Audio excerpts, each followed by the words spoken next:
before ending the session on the types of blockchain, going to the questions, right?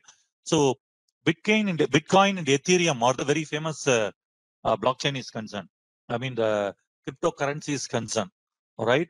The founder of the Bitcoin is Satoshi Nakamoto, and Vitalik is the Ethereum owner. In fact, he is the founder, right? See, the Bitcoin was created. We are mostly going for a cryptocurrency, going for a currency, right, against the fiat currency. That is what the fundamental thing we went for a Bitcoin.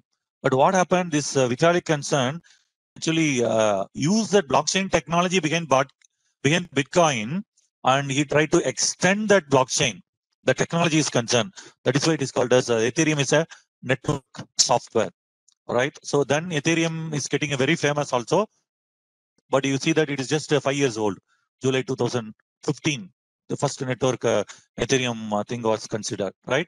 Of course, it is also coin. It is sellable in market. That is called as ETH. That's a name, right? And the coin symbol of Bitcoin is BTC.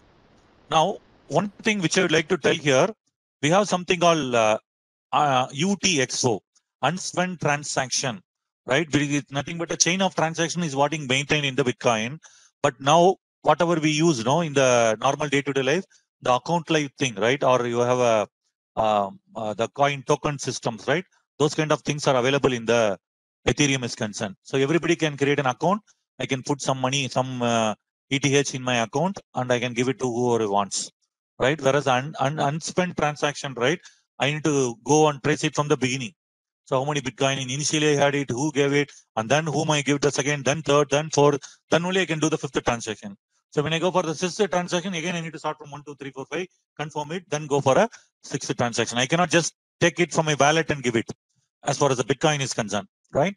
And but Ethereum is concerned, straight away I have an account, I have my own wallet.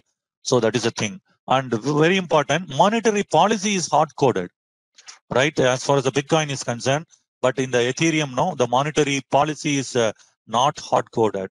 So that makes it very advantageous for software professionals like us, right? Within the block, now they get to the next level and writing a software code within a block, right? So far we talked about only the transaction, right?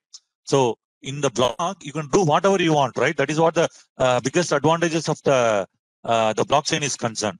So Ethereum says that, okay, I will add the transaction. I will also add some blocks, codes also I will add it. That is actually called as smart contracts. So smart contracts ensure that, right? You was talking about different meltdown, different systems of the trustiness and other thing, right? Particularly Sybil attack, right? He was discussing about it. That can be easily avoided using this software coding is concerned. So yes, if conditions are met, the block will get added and the transaction will get executed. So the conditions are nothing but it is nothing but a smart contracts. Now, one more thing before we end up this session, right? So I saw one